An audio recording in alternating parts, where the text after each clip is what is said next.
Yang terhormat Ibu Kepala Sekolah TK Negeri 01 Provinsi atau mewakili, yang terhormat ibu-ibu guru majelis guru TK Negeri 01 Provinsi, seterusnya ibu komite dan PMG TK Negeri 01 Provinsi yang telah bersedia hadir dalam acara penyebaran pemahaman dan penyerapan pengalaman budaya positif di TK Negeri 01 Provinsi. Baiklah, mungkin untuk acara kedepannya, acara yang akan kita lalui, yang pertama nanti kata sambutan dari kepala sekolah ataupun dari ibu wakil, seterusnya nanti langsung aja ke acara inti tentang penyebaran pemahaman. Baiklah, melangkah ke acara selanjutnya, kita minta kata sambutan dari Ibu Kepala Sekolah TK Negeri 01 Provinsi. Kepada Ibu, kami persilakan. Assalamualaikum warahmatullahi wabarakatuh. Rabbi shrahli sadri wa yassir li amri wahlul 'uqdatam min lisani yafqahu qawli. Marilah kita sama-sama bersyukur kepada Allah Subhanahu wa taala yang telah melimpahkan rahmat karunia-Nya kepada kita semua sehingga kita dapat berkumpul di TK yang kita banggakan ini, yaitu TK Penggerak yang berada di Kabupaten Manisraya dan wilayah Pulau Tunjung. Salam salam tak lupa kita kirimkan pada baginda kita, yaitu Nabi Muhammad Sallallahu Alaihi Wasallam, yang telah membawa umat sedunia dari alam kebodohan kepada alam yang berilmu pengetahuan yang kita rasakan saat ini. Baiklah ibu-ibu yang kami hormati, pertama kami menyampaikan maaf kepada ibu-ibu semua karena kepala sekolah hari ini ada keperluan penting, yaitu rapat periodik namanya khusus kepala sekolah yang tidak bisa beliau tinggalkan. Maka kami wakilkan pada hari ini untuk menyampaikan pesan beliau. Kami mewakili dari beliau untuk menghadiri acara dari CBP atau calon guru penggerak kita. Ibu-ibu yang kami hormati, terima kasih banyak untuk pesan beliau tadi. Ibu-ibu telah bersedia hadir untuk menghadiri acara kita ini, yaitu Ibu Yarmeni. Beliau telah lulus atau calon penggerak, jadi sekarang beliau dalam proses, namanya proses ini menjelang ada 2 bulan lagi, prosesnya 6 bulan. Jadi untuk perlu ibu-ibu ketahui, guru CGP disebut-sebut orang nanti CGP, kepanjangannya adalah calon guru penggerak. Jadi beliau ini lulus angkatan ke-9. Jadi besar kemungkinan karena proses sebagai kepala sekolah dan pengawas itu panjang juga prosesnya, namun sekarang dimudahkan melalui guru penggerak. Andaikan beliau lulus nanti, itulah cadangan yang berada di dalam saya. Beliau ini nanti bisa calon kepala sekolah dan calon pengawas TK. Jadi itu istimewanya guru penggerak. Karena di Damasraya tidak banyak logo yang lulus. Apalagi sekolah kita ini sekolah penggerak. Bu Mar lulus kepala sekolah penggerak. Yang Bu Eli sama Bu Heni, ini baru lulus. Yang Bu Eli telah menjalani proses, dan Bu Eli baru lulus calon CGP. Jadi calon guru penggerak. Jadi alhamdulillah di TK kita ini sangat bersyukur, terutama kami sendiri. Kami tidak bisa mengikuti itu lagi, sudah mendekati masa purnabakti, maksudnya sudah mendekati masa pensiun. tidak lagi calon guru penggerak, tapi boleh jadi guru praktek. Nah, jadi itulah prosesnya pendidikan sekarang. Jadi sekedar ibu-ibu ketahui, di TK itu mudah, itu bayangan orang. Jam 11 anak udah pulang, sampai sore nyampe, ternyata nggak juga Bu. Nah, jadi mohon ibu-ibu ketahui, kita berdoa bersama melancarkan jalannya nanti proses yang dilalui Ibu Yarni. Kami berharap Ibu Yarni nanti sesuai dengan yang kita harapkan. Karena kami pernah mengikuti di Padang waktu itu, langsung Bapak itu jadi pengawas. Dan di Damasraya sekarang sudah ada juga, di daftar tunggu dia jadi pengawas dan bisa otomatis jadi kepala sekolah. Nah, jadi setelah memang di situ tidak bisa ikut lagi. Nah, jadi berarti ya berbesar hati. Yang muda-muda itu namanya berarti dari dulu udah aktif dan terpuas juga di organisasi dan di kepala sekolah, di apa. Jadi sekarang namanya regenerasi. Jadi regenerasi ini dia pintar IT, kuncinya itu pandai laptopnya. Nah, jadi kalau berarti diajari kami besok itu. Nah, itu nggak lolosnya gitu. Memang 10 tahun terakhir pensiun, nggak lagi jadi guru penggerak. Nah, gitu. Jadi berarti sekarang maju yang muda-muda, andaikan dia Zoom, andaikan dia pendaftaran atau diklat, kami yang mengurus anak itu kira-kira. Nah, jadi tapi sangat bangga ya. Di Pulau Kunjung berapa orang yang CDP sudah menjalani kayak dulu? 5. Kan Bu di Pulau Kunjung ada sekitar 60 guru. Nah, masuk guru kita 2. Alhamdulillah. Jadi pantaslah kita mendapatkan sekolah penggerak. Namun untuk pembangunan mungkin belum berpihak ke kita hanya dikasih taman baru.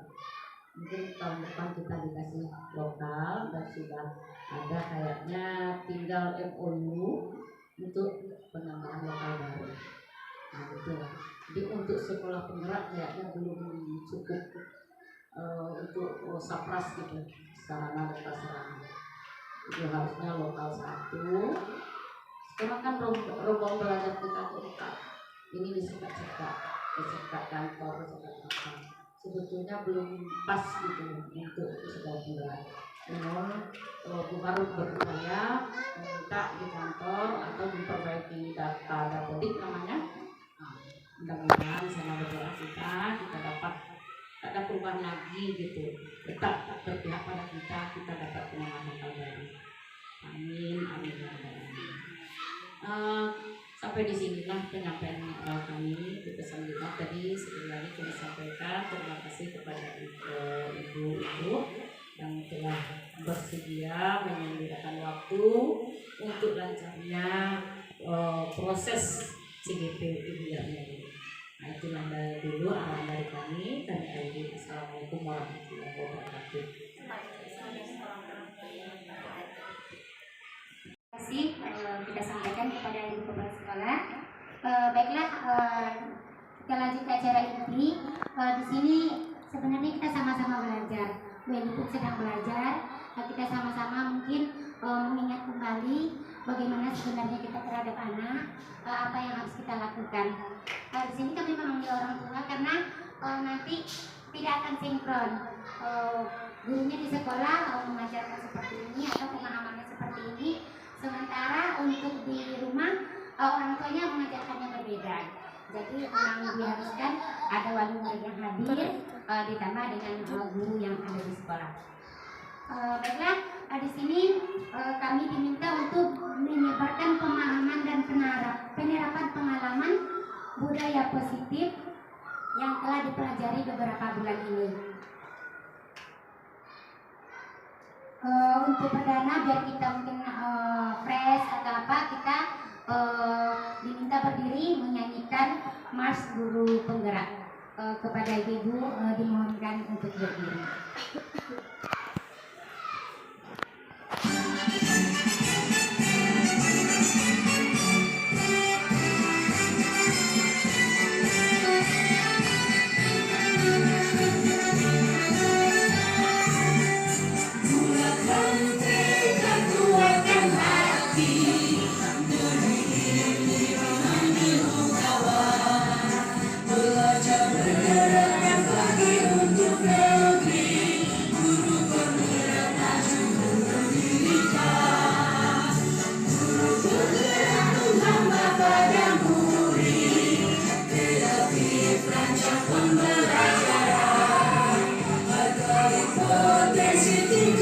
Prestasi, berikan profil pelajar Pancasila. Belajar bergerak berbagi untuk negeri, menjalin kolaborasi. Belajar bergerak berbagi untuk negeri, berbagi pada ibu pertiwi.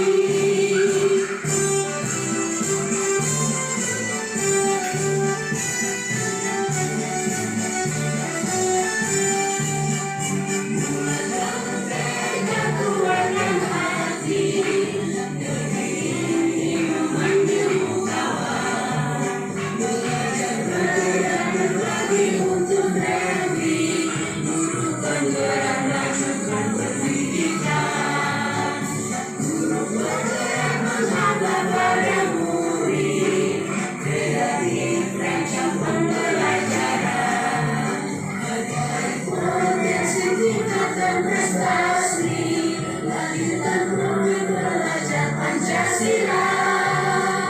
Belajar bergerak berbagi untuk negeri, kita menjalin kolaborasi. Belajar bergerak berbagi untuk negeri, demi bakti pada ibu pertiwi. Belajar bergerak berbagi untuk negeri, kita menjalin kolaborasi. Belajar bergerak berbagi untuk negeri, demi bakti pada ibu pertiwi. Demi bakti pada ibu pertiwi.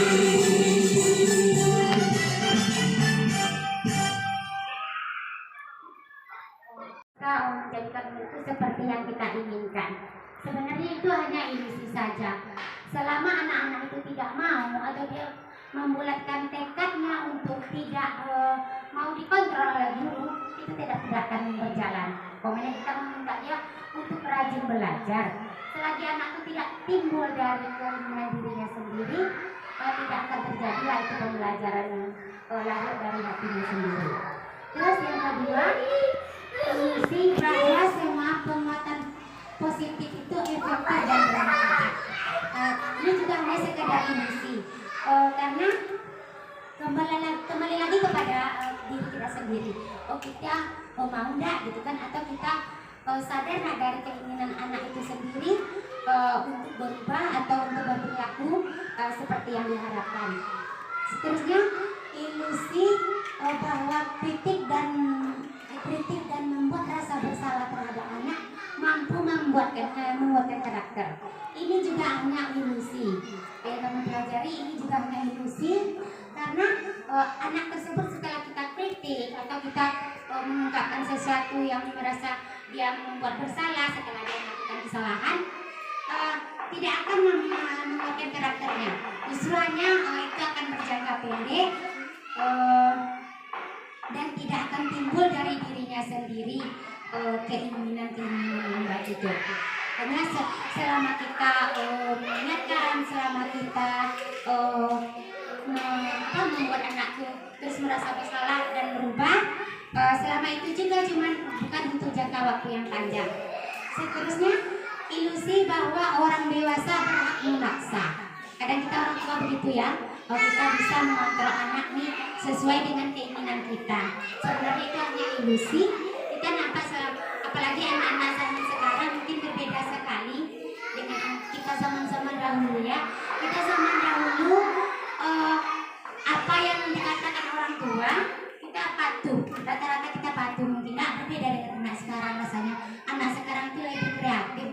lebih dengan keinginannya sendiri. Kadang kita keras terhadap anak-anak, memaksa, memang mereka lakukan. Selagi kita ada di depan dia lakukan. Nanti setelah kita tidak lagi memaksa atau tidak lagi mengingatkan, kadang itu secara berangsur akan berhenti ya Bunda. Nah, itu tentang teori kontrol. Selanjutnya ini kita dari teori kontrol tadi kita akan melakukan sebuah permainan. Permainan di sini nanti Beli dari kita akan melakukan kepalan tangan. Kita akan di sini ada permen. Satu orang memegang permen, satunya lagi berusaha untuk mendapatkan permen yang di tangan ibu yang satunya lagi. Kita mencobakan permainan itu, nanti baru kita simpulkan apa sih dari permainan itu maknanya. Kita belajar bersama di sini ya bunda-bunda. Boleh mungkin dicari temannya berdua-berdua. Yang satu memegang permen, yang satu lagi merebutnya.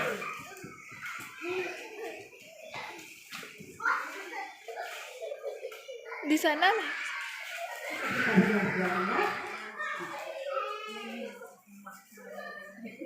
nanti ada pembelajaran kita ambil di situ. Udah dapat temannya bunda, maaf ya Bu Eli yang udah cukup temannya bunda, ada dua orang.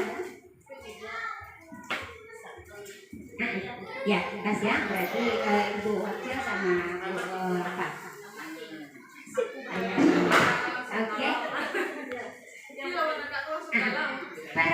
Itu ya permainannya siap ya, nanti boleh bergantian. Sekarang mungkin dulu Bunda Naira yang pegang permen, Bunda Risa yang pengen mengambil, boleh. Nenek sama mama itu nah. Ya, 1, 2, 3. Silakan ibu-ibu yang memegang permen. Berusaha kita tidak melepas apa yang telah kita dapat. Dan orang yang akan mendapatkan juga berusaha untuk mendapatkan apa yang telah dimiliki orang lain karena pengen mendapatkannya.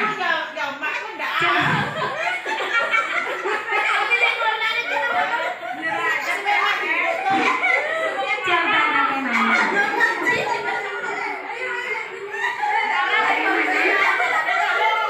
Sudah adakah yang melepaskan atau sudah adakah yang dapat apa yang dia inginkan? Boleh berusaha semaksimal mungkin mendapatkan yang kita inginkan, yang ingin kita capai. Boleh. Oke, udah ada ya, udah stop. Oke, ada yang dapat. Sekarang boleh bergantian biar adil kita. Boleh bergantian bilang. Yang tadi mengambil sekarang dia yang memegang permen. Boleh 1, 2, 3. Boleh dimulai. Silakan berusaha mendapatkan yang kita inginkan. Oke, Bunda Nanya sudah dapat.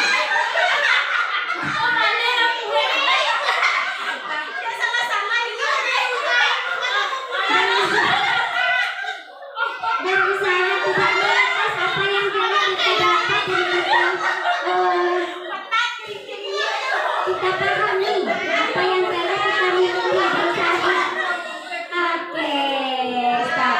Tepuk tangan dulu. Tepuk tangan untuk kita semua. Boleh dimakan permennya di depan yang sudah tersedia. Mungkin dari bunda-bunda ada yang ingin dari teori tadi, dari permainan tadi ada yang bisa menyampaikan apa sebenarnya makna dari permainan tadi. Boleh bunda? Dapat kita belajar bersama. Ayo bunda maju. Bunda Dahlia maju. Apa maknanya dari permainan merebut permen tadi atau membuat kepalan dan ada yang melepaskan, ada yang tidak melepaskan kepalanya. Boleh minta kita belajar bersama. Iya, ini dia sama. Dia mau jatuh jadi buat. Iya, enggak apa-apa. Nah, silakan Bunda. Nah, silakan Bunda apa dari permainan tadi. Assalamualaikum warahmatullahi wabarakatuh. Waalaikumsalam. Makna dari permainan tadi itu keinginan kita tuh kuat, supaya nggak lepas lah genggaman tadi itu, keinginannya kuat. Begitu ya. Terima kasih. Assalamualaikum warahmatullahi wabarakatuh. Waalaikumsalam. Tepuk tangan untuk Bunda Naira. Ada lagi mungkin Bunda Kaira. Ada lagi mungkin Ibu. Oh, berarti keinginannya untuk tidak melepaskan apa yang dia ingin, yang dia capai, mempertahankan. Ada lagi mungkin? Ayo Bunda Dahlia. Tidak apa, keinginan apa tadi. Coba yang kiat juga tuh. Iya, apa rasanya dari permainan tadi? Ayo Bunda. Kita sama-sama belajar, sama-sama mengenal seperti itu. Ada nenek, boleh nek? Ada apa? Bahasa tadi Bapak Kita cari. kembali ke daerah, bahasa pulau boleh, bahasa Sejunjung juga boleh. Bu, coba gak Bu, kaki tangan. Saya berarti ya. Oke, mungkin dari tadi ya betul apa yang disampaikan Bunda Kaira dari permainan itu kita berarti kan kita sendiri yang mengontrol kita, nggak bisa orang lain. Bagaimanapun orang lain pengen menjatuhkan kita, merebut apa yang kita dapatkan, apa yang kita miliki dari diri kita. Kita berniat atau kita tidak pengen membuka kepalan tangan kita tidak ingin melepaskan apa yang telah kita capai. Nah, gitu. Yang dari yang orang yang akan berusaha juga seperti itu. Nah, yang pengen merebut dia tujuannya ini dia berusaha bagaimana caranya untuk mendapatkan tujuannya. Apapun akan dia lakukan. Mungkin tadi pakai 2 tangan, ada yang ditolong dengan kaki tadi. Berarti berbagai macam cara kita untuk mendapatkan apa yang kita harapkan. Nah, mungkin itu dari permainan tadi. Tepuk tangan sekali lagi untuk kita bersama. Terima kasih Bunda. Selanjutnya ini. Terus kita pelajarannya paradigma baru sebenarnya mengubah paradigma stimulus respon ke pendekatan teori kontrol. Di mana di sini kita nampak yang stimulus respon, yang responnya secara langsung gitu kan, ada secara langsung berkegiatan. Yang pertama di sini realitas kebutuhan kita sama. Karena kita berpikirkan kebutuhan kita tuh sama dengan anak. Kan? Sebenarnya tidak. Kita tuh tidak sama dengan anak-anak kita. Kebutuhan kita juga tidak sama. Kadang kita kan saking sibuknya, sebenarnya bagi sendiri kadang kan anak butuh perhatian, kita tidak sadar kalau dia butuh itu, gitu. Dia butuh perhatian kita. Di sini kebutuhan kita tuh berbeda. Yang kedua, semua orang melihat hal yang sama. Kadang sering kita manusia tuh, kita menganggap kita ini sama pola pikir kita dengan orang lain. Sebenarnya setiap orang memiliki gambarannya berbeda, gambarannya masing-masing. Yang terusnya, kita mencoba mengubah orang agar berpandangan sama dengan kita. Ya, ada Bapak Ibu, kadang kita seperti itu ya. Kadang kita lupa bahwa sebenarnya kita berusaha untuk memahami pandangan orang lain tentang dunia. Sebenarnya itu yang kita harapkan. Terus perilaku buruk dilihat sebagai satu kesalahan. Sebenarnya semua perilaku memiliki tujuan.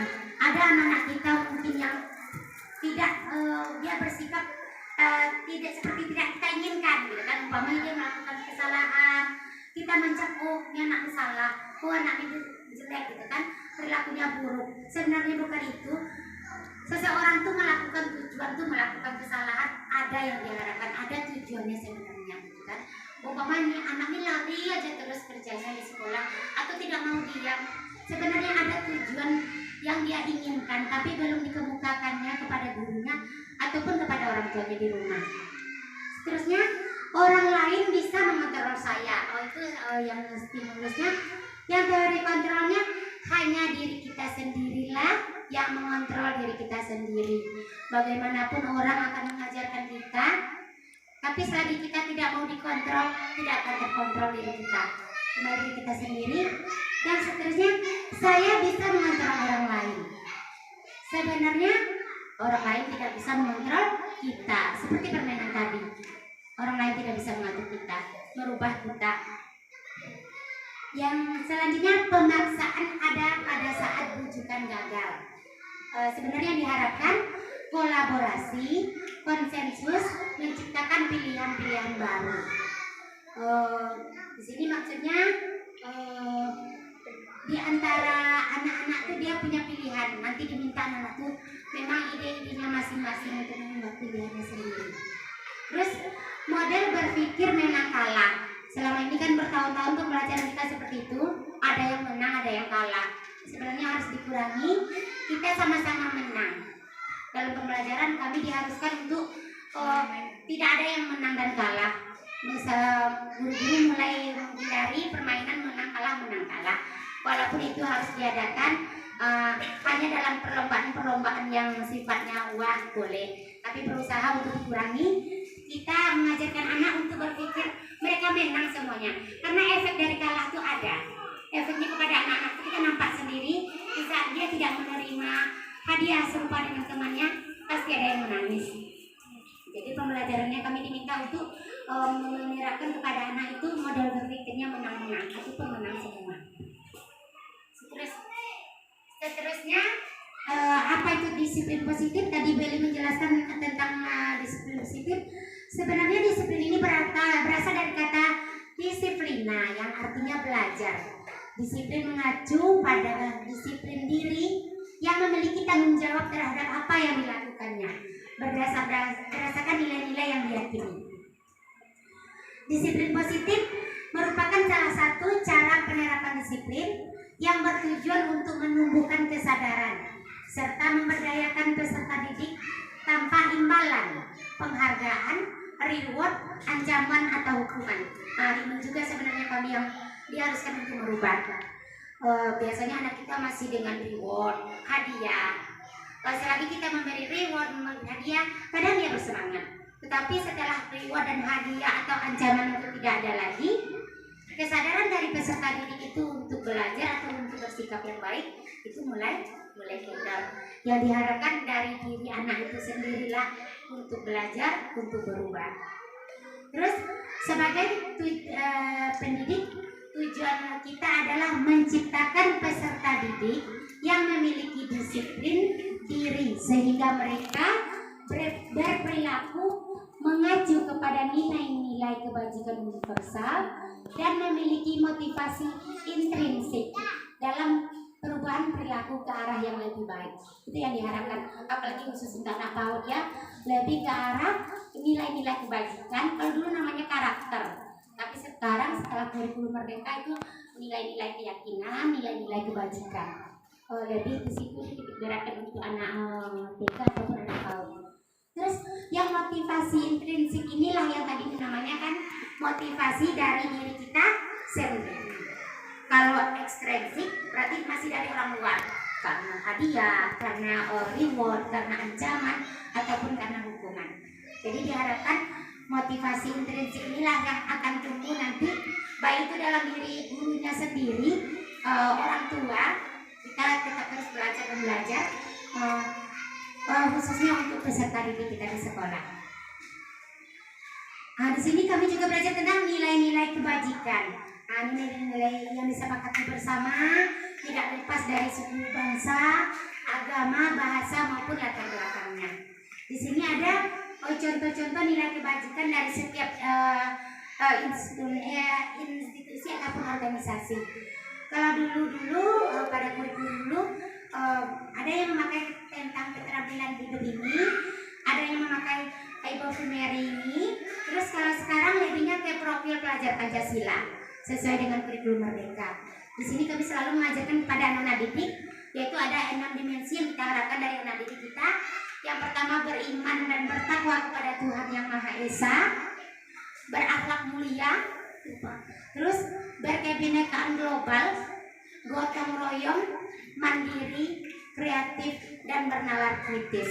Di sini kami sampaikan kita kadang wali murid itu dia berpikir, oh dia kali membaca, menulis, gitu kan. Sebenarnya itu memang iya untuk kesiapan masuk SD, tapi lebih ke tadi tuh berimannya, religinya, ketaatannya kepada Tuhan, dia mengenal Allah gitu kan, mengenal siapa sih sebenarnya penciptanya, terus akhlaknya mulia, dia pandai bersosialisasi global lah pemikirannya, dia tidak memilih di antara teman gitu kan, terus pandai bergotong royong karena itu akan dibutuhkan untuk kedepannya bagi anak kita. Kalau dia tidak pandai gotong royong, kedepannya dia mengikuti jenjang selanjutnya ataupun nanti akan tumbuh di masyarakat bagaimana, kan? Nanti itu dari kalau khusus untuk TK kita sendiri, kita nilai kebajikannya ke profil pelajar Pancasila. Selanjutnya kebutuhan dasar manusia. Di sini kami sampaikan kebutuhan dasar manusia itu segala sesuatu yang kita lakukan untuk mendapatkan apa yang kita diinginkan. Itu kebutuhan kita ya, kebutuhan dasar manusia. Seluruh tindakan yang kita lakukan ada tujuannya tertentu, usaha terbaik untuk kita memenuhi kebutuhan kita itu. Itu yang kebutuhan dasar. Seterusnya di sini ada 5 kebutuhan dasar manusia itu, baik itu anak-anak, orang dewasa ataupun guru. Yang pertama, kebutuhan untuk bertahan hidup. Di sini seperti makanan, pakaian, tempat tinggal, keamanan dan kesehatan. Itu yang pertama. Yang kedua adalah kebutuhan kasih sayang dan rasa diterima. Kadang ini sering kita tinggalkan. Nah, kalau untuk bertahan hidup, rasa-rasa kita sudah tahu semuanya. Bagaimana kita untuk hidup. Kalau untuk rasa kasih sayang ini, anak-anak itu diminta dia memiliki rasa diterima, dipedulikan, berbagi dari sesama, kerjasama, dan menjadi bagian dari kelompok. Kadang-kadang anaknya suka main sendiri, kita nampak dah, berarti dia belum bisa menjadi bagian dari kelompoknya. Ada yang suka berkelompok, ada yang suka main sendiri. Nah, itu yang akan kita kembangkan. Terus kebutuhan akan penguasaan. Nah, di sini harga diri, keinginan untuk dianggap, kalau dia tuh ada dihargai, anak-anak itu. Terus memimpin, dia pengen memimpin ke depan. Nah, itu berprestasi, diakui dan didengar. Nah, anak-anak itu butuh juga didengar gitu. Kadang kita kan tak sadar, hentilah, padahal dia melakukan sesuatu, anak itu tidak mau kita dengarkan. Terus kebutuhan akan kebebasan. Ya, itu di sini dia pengen mandiri. Nah, itu pengen mandiri, nggak mau dia selalu dibantu. Itu kalau yang sudah bisa dia pengen mandiri, memiliki pilihan, mencoba hal baru, mampu mengendalikan arah dirinya. Nanti anak-anak muda boleh tengok sendiri di rumah. Kalau apa yang telah dia bisa, udah mau lagi aku sendiri aja, seperti itu kan. Terus kebutuhan akan kesenangan. Mereka sangat butuh dengan namanya bermain, dengan humor atau canda, antusias, tertawa. Nah, semua manusia membutuhkan itu. Nah, itulah tadi ke-5 kebutuhan dasar manusia. Kita lanjut Ibu. Mungkin biar refresh lagi, Meli minta ice breakingnya lagi. Karena Meli nanti minta waktunya lebih kurang sejam, nanti ada setengah jam lagi ya. Kita boleh bergerak dulu Bunda sebentar, biar refresh lagi. Silakan berdiri.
Baik,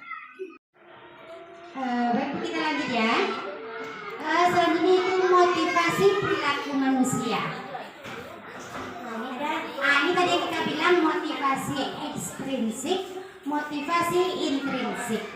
Yang ekstrinsik itu dia tidak menghindari ketidaknyamanan atau hukuman, ataupun untuk mendapatkan imbalan. Berarti agar dia tidak dapat hukuman, agar dia dapat hadiah atau imbalan dari orang lain. Itulah yang namanya motivasi ekstrinsik. Motivasinya dari luar, bukan dari dalam dirinya sendiri. Sedangkan motivasi intrinsik, mereka sadar itu motivasinya tumbuh karena dia ingin menghargai dirinya sendiri. Untuk menghargai dirinya sendiri dengan nilai-nilai yang mereka percaya. Itu motivasi intrinsik. Tujuannya bukan untuk penghargaan, bukan untuk hadiah, bukan takut karena hukuman, tapi tujuannya adalah menghargai dirinya sendiri. Oh, dia disiplin, karena dia menghargai dirinya sendiri dan yakin dengan nilai-nilai keyakinan tadi. Di sini juga kami diminta untuk membedakan antara hukuman, konsekuensi, dan restitusi. Yang pertama, kalau hukuman itu sifatnya secara tiba-tiba atau tidak terencana, hukuman seperti itu ya. Terus murid tidak tahu apa yang akan terjadi karena tiba-tiba murid ini tidak tahu apa yang akan terjadi sebenarnya di luar pemikiran murid. Terus bersifat satu arah, berupa hukuman fisik ataupun psikis. Tapi kalau untuk hukuman insya Allah rasanya tidak ada lagi zaman sekarang di dunia pendidikan ya. Terus yang kedua konsekuensi. Konsekuensi ini di mana terencana, disepakati bersama dengan anak ataupun kalau di sekolah murid, kalau di rumah anak sesuai dengan peraturan telah disepakati berdua. Terus tetapi murid ataupun anak tetap diminta tidak membuat anak itu nyaman. Yang ketiga, sikap guru ataupun orang tua kalau di rumah selalu memonitor, selalu melihat kalau yang namanya konsekuensi. Seandainya tidak melakukan ini akibatnya. Memang sudah disepakati antara anak dan guru ataupun anak dan orang tua. Rasanya konsekuensi ini masih ada kadang berlaku di kita. Ya apa kita sadari kadang di rumah kan ibu, kadang masih ada kita. Kalau tidak seperti itu nanti begini. Tidak seperti itu nanti ini terjadi, kan? Terus yang ketiga restitusi. Ya, sekarang pembelajaran yang sekarang ini yang diminta. Restitusi ini di mana proses menciptakan kondisi bagi murid untuk memperbaiki kesalahannya. Terus adanya kolaborasi dan mengajarkan murid itu sendirilah untuk mencari jalan keluar dari kesalahannya. Umpamanya ini anak melakukan kesalahan, tapi kita tidak kasih hukuman langsung. Kita minta anak tuh menceritakannya sendiri, cari jalan keluarnya sendiri. Kita tidak langsung memberi hukuman ataupun konsekuensi. Selanjutnya, dari restitusi tadi, di sini ada 5 posisi kontrol dulu. Kadang dari kelima ini mungkin masih ada yang masih ada yang kita lakukan di sekolah pun atau di rumah terhadap anak kita. Yang pertama penghukum. Ada nggak rasanya di rumah yang jadi penghukum buat anak-anaknya? Masih ada ya. Terus ada yang pembuat merasa bersalah. Masih ada. Kita ngomong terhadap anak itu melakukan kesalahan, kita ngomong tapi akhirnya dia membuat rasa bersalah yang besar dalam diri anaknya itu. Terus yang ketiganya pemantau. Anak itu berbuat itu selalu kita pantau terus, membuat dia tidak nyaman. Memang dilakukan, tapi membuat dia tidak nyaman. Yang keempat sebagai teman. Kalau sebagai teman nih, kalau tidak dihukum, tidak merasa bersalah, tidak dipantau, tapi levelnya rendah, gitu kan? Udahlah kita teman biar aja lah, sekali-sekali boleh lah seperti itu kira-kira. Terus yang keempatnya manajer. Sebagai manajer inilah kita yang diharapkan sebagai orang tua. Di sini ada contohnya yang bisa sebagai penghukum. Ini kebanyakan dulunya sih di SD atau apa. Rasanya sekarang nggak ada lagi dah di sekolah. Hormat bendera, terlambat hormat bendera 1 jam, berarti penghukum.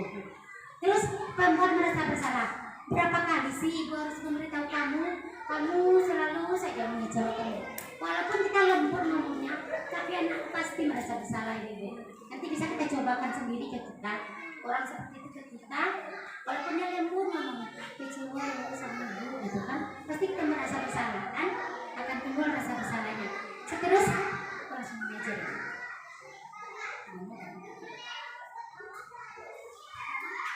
Tinggal satu slide. Oke, tadi yang pemantau nih tadi karena ada slide-nya. Yang pemantau nih itu kita selalu memantaunya terus. Oh tadi mama nggak lihat kamu lo seperti ini gitu. Selalu kita pantau, membuat anak juga tidak nyaman. Terus yang teman tadi, oh udahlah udah apa-apa, terlambat? Iya. Oh udah, bisa nggak terlambat lagi? Ah itu sebenarnya sebagai teman.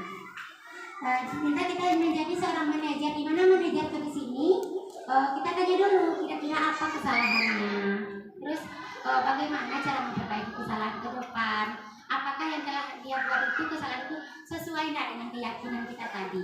Kita kan buat kesepakatan begitu keyakinan sama anak-anak. Kita yang tanyakan. Dengan seperti itu anak-anak itu tidak membuat merasa bersalah terus dia tahu juga jalan keluarnya seperti apa. Bagaimana ke depannya? Ini mungkin diminta ibu-ibu untuk menjawab mungkin. Saya kecewa sekali dengan kamu. Tidak tahu posisinya di mana tadi Bu? Teman, pembuku, pemantau, atau pembuat rasa bersalah?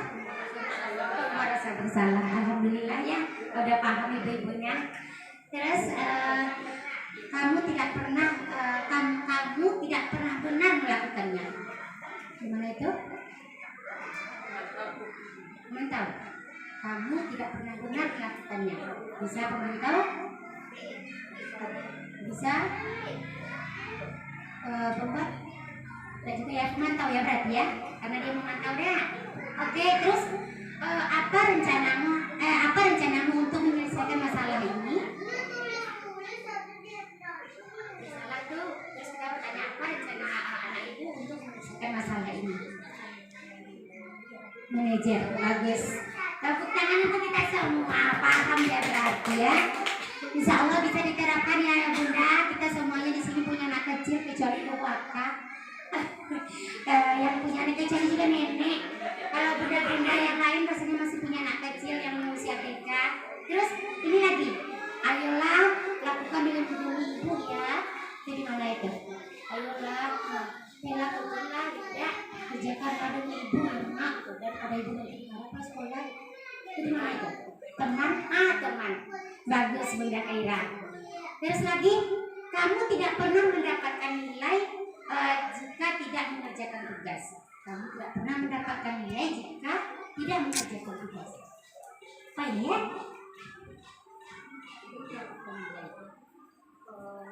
Jika tidak mengerjakan tugas. Posisi apa itu Ibu? Teman bisa? Teman ya? Lebih ke teman ya? Kamu tidak pernah mendapatkan nilai jika mengerjakan tugas. Oke. Terus, nah ini lagi. Keyakinan kelas. Kemudian tidak banyak lagi deh Ibu.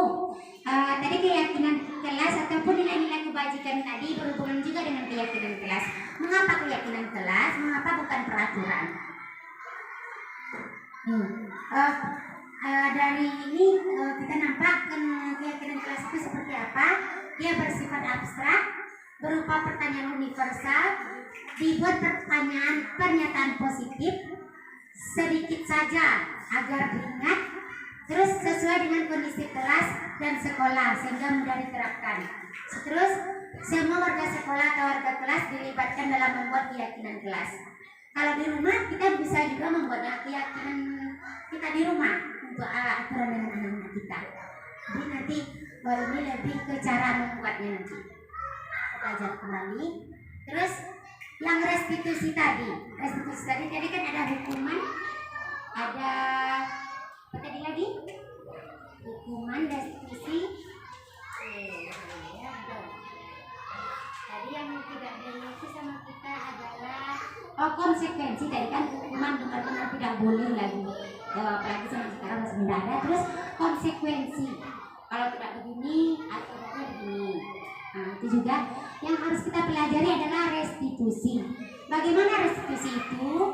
Proses dialog yang dijalankan oleh guru agar menghasilkan murid yang mandiri dan bertanggung jawab. Berarti dialog kita dengan anak ataupun dengan murid kalau di sekolah. Segitiga restitusi itu harus mencakup ketiganya. Yang pertama itu validasi tindakan yang salah. Setelah anak melakukan kesalahan tadi, kita tanyakan dulu kesalahan itu apa, kenapa dia dipanggil. Terus baru kita stabilkan identitas. Oh maaf, salah begini. Stabilkan identitas dulu. Dia kan bersalah tuh, dia terlambat pokoknya bangun atau berbicara kotor. Kita stabilkan dia dulu. Bukan kita malah marah-marahin gitu kan. Kita stabilkan dulu apa kesalahannya. Terus tidak apa-apa, sama orang pernah bersalah, kira-kira itu nantinya. Terus baru kita kasih validasi tindakan yang salah tadi. Tindakan tadi sudah sesuai dengan nanti ya kita, gitu kan. Kalau ibu-ibu boleh beli apa, mungkin lebih berani peraturan. Tapi kalau kita sebenarnya sudah keyakinan, sesuai dengan keyakinan kita, sesuai dengan nilai-nilai yang kita sepakati kemarin, gitu kan. Terus baru menanyakan keyakinan. Berarti keyakinan mana yang dilanggar ini? Gitu. Kira-kira seperti itu. Terus, nah di sini ada yang pertama tadi kan menstabilkan identitas, membuat kita bisa mengomongkan anak ataupun murid setelah anak melakukan kesalahan tadi kita stabilkan dulu anak-anak tersebut dengan kita bisa mengomong mereka membuat salah itu berbuat salah itu wajar, gitu kan, atau tidak ada manusia yang sempurna. Bapak atau ibu juga dulu pernah melakukan itu. Ibu tidak mau mencari siapa yang salah di sini, tapi ibu ingin mencari solusi dari permasalahan ini. Atau kamu berhak kok seperti itu, kan? Karena umpamanya dia bisa itu temannya, berarti dia malas, kan berhak dia sebenarnya di situ. Kita stabilkan dulu. Terus baru kita validasi tindakan yang salah. Baru kita tanya, kamu pasti punya alasan apa melakukan ini. Terus padahal kamu bisa loh lebih buruk dari ini melakukannya. Validasi dulu tindakan yang salah. Terus kamu patut bangga karena telah melindungi sesuatu yang penting buatmu. Terus kamu melakukannya karena mempertahankan sesuatu yang penting bagimu. Dan kan ada tuh kadang merebut mainan teman. Nah, kita bisa mengambil di antara percakapan ini dengan anak ataupun dengan murid di sekolah. Yang terakhir adalah menanyakan keyakinan. Baru kita tanyakan keyakinan. Oke, kita apa selama ini?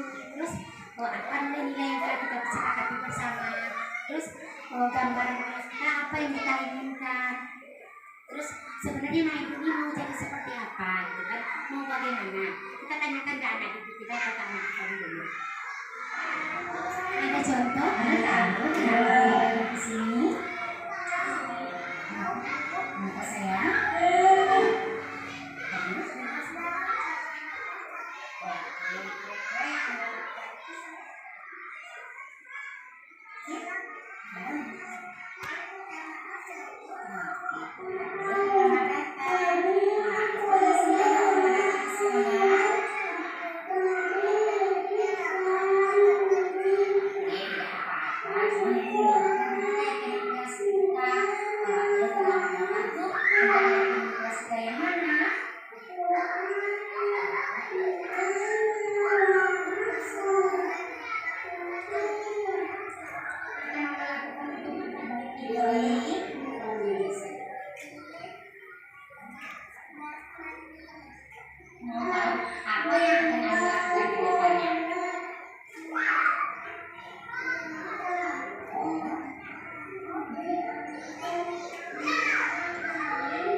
Kalau kemarin minta, kebetulan videonya memang alurnya terlambat seperti itu ya, skenario-nya alurnya terlambat. Jadi videonya pun di saat anak sedang membaca Iqra di depan, jadi ada suara yang terdengar lebih keras. Kami guru-guru sudah juga belajar, mencoba sama-sama belajar kami sebenarnya bagaimana sih yang diharapkan untuk terhadap anak didik ini. Terus ini yang penutup, dalam penerapan program disiplin positif, hendaknya guru memiliki standar kepribadian, profesional dan sosial yang baik, di mana guru mampu merefleksi dirinya dalam posisi kontrol saat ini. Bagaimana perjalanan dirinya sebagai among atau manajer yang menuntut murid-muridnya menjadi insan yang mandiri, merdeka dan bertanggung jawab. Nah, ini merupakan standar nasional pendidikan dari kurikulum merdeka.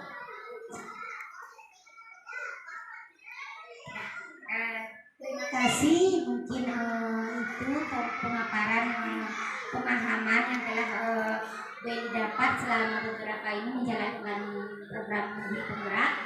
Mungkin dari penyampaian tadi ada yang ingin ditanyakan oleh guru-guru lain atau bunda-bunda, dipersilakan.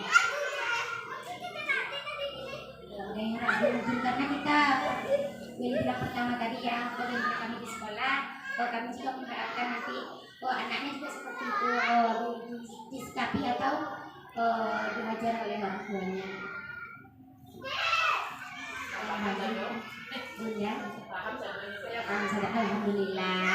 Sekali lagi tepuk tangan untuk kita semua. Masih sampai sama ini. Oke lah, baiklah kalau memang sudah paham semuanya, baik ucapkan terima kasih banyak. Mohon maaf jika seandainya selama penyampaian tadi ada salah hilaf dan janggalnya, minta maaf. Terus lebih dan kurang, terima kasih banyak. Assalamualaikum warahmatullahi wabarakatuh.